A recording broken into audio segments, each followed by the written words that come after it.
So we're back today on this Xbox Original. This is one that's getting maxed out with all mods, HDMI outputs, SSD hard drives, everything you can imagine in terms of the latest mods. Unfortunately for me, the customers decided they want to keep this heavily modified and glued together shell. So I'm going to have to do my best to tidy up the work in here and make all the new components fit. It's not something I'm exactly looking forward to, and it's not something we can do in a tight budget, but we're going to make this as good as possible and as neat as possible under the customer's budget. So this is the current setup, and for one, we don't need this DVD drive. He's not using it, there isn't one present, so we can get rid of all of this. I'm not sure with these wiring, it is what it is, it's a load of wires, so I'll just probably tidy these up and make them look a bit neater, and then the job is to fit this in neat in here. So I won't bore you with that process, let's just get this all done first, and we'll try and do obviously something with all this harsh cut metal as well. And the fan, we'll see what we can do to get that fit. And that's that job out of the way. So 5 hours later, we now have a cleaned and buffed up shell. So it's already got quite a lot of damage, but this is the best we can get the original shell. Let's take a look inside now and see what I've had to do. So we can see we've used Xbox Original cable ties just as an added little extra.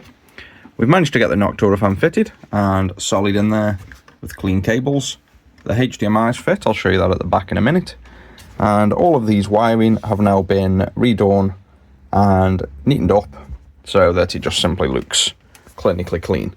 We can't really do much more with that given the fact that the case has no supports, unless we went even further in a rabbit hole and made things like custom brackets or harnesses. But overall, this is what we have. We've painted all of the cage black, ground down this smooth and flat so there's no more sort of harsher edges, so it just gives it a bit more of a sleek look. The top case, we have just sprayed all of this because there's no way we can redo this really, so we've sprayed it black just so it's a bit cleaner. This foam press fits the hard drive into place so it's easily serviceable, and it's a nice solution without too much involvement. And then I'll just connect the LED up once we're ready and we've tested everything. I just wanted this to be easily movable. So the next step is to fix the customer's hard drive so the custom dashboard boots. So older mod chips look in the C drive for evox-.xb here. So we just need to copy this, go to the E drive, make a new folder called dashboard because this is where Stella looks.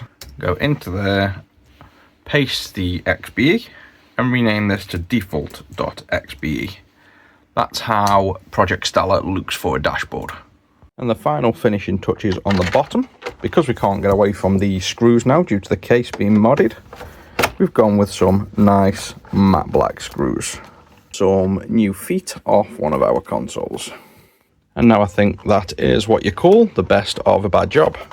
So the customer's got his original case, it's been cleaned as much as possible. You can see we've now got the HDMI upgrade in there. And if we now just connect up and power the console up, we can see all the blue lights are maintained for the customer. And let's see if that custom dashboard change worked. Yep, there we go. The initial boot is obviously the old dashboard, probably just can't handle the resolution, but hopefully it'll resolve when it boots. Yep, and there we go. So that's gone into the normal dashboard. So this will obviously go up and go into XBMC for gamers. And there is the customer's hard drive and dashboard all replicated. So the final step on this now is to get Xbox Live working with Insignia. To do that, we just go back into Project Stella, and there's actually a helpful tool in here under the tools section to do an Insignia setup assistant. And then we just follow the guide basically. So we'll go through registering the Xbox. Already done, that's simple. So the next step is to boot up, and we need to get to the stock dashboard. So we'll press the two triggers here. We'll just quickly pick the Microsoft dashboard. We have this one here, and now we just need to go ahead and check that we have the latest dashboard. So for that we go down into the dashboard, system info, and you can see the version here, 5960, so it is the latest one. Next we just go to network settings. Because we've already registered on the network now for Insignia, we should just be able to connect.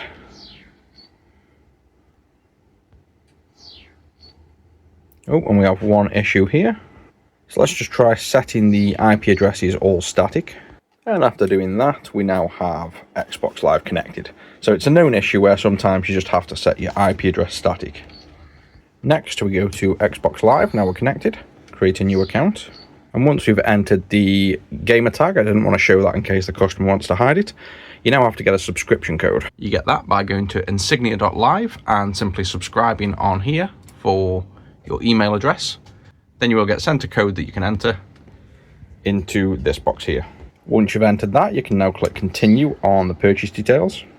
It's all obviously free. When you get to here, you just need to make sure you enter the only option, which is Visa. In the name, you can put anything.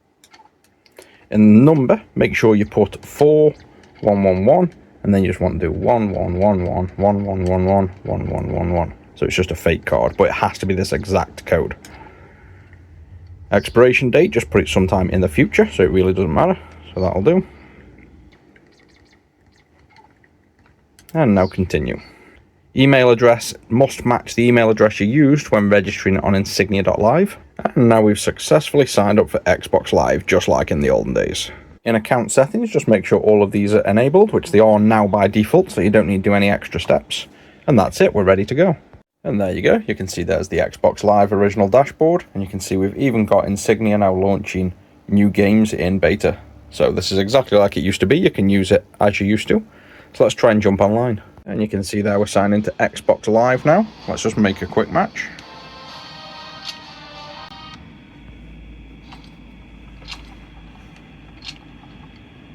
And there we are in Call of Duty 3 on Xbox Live.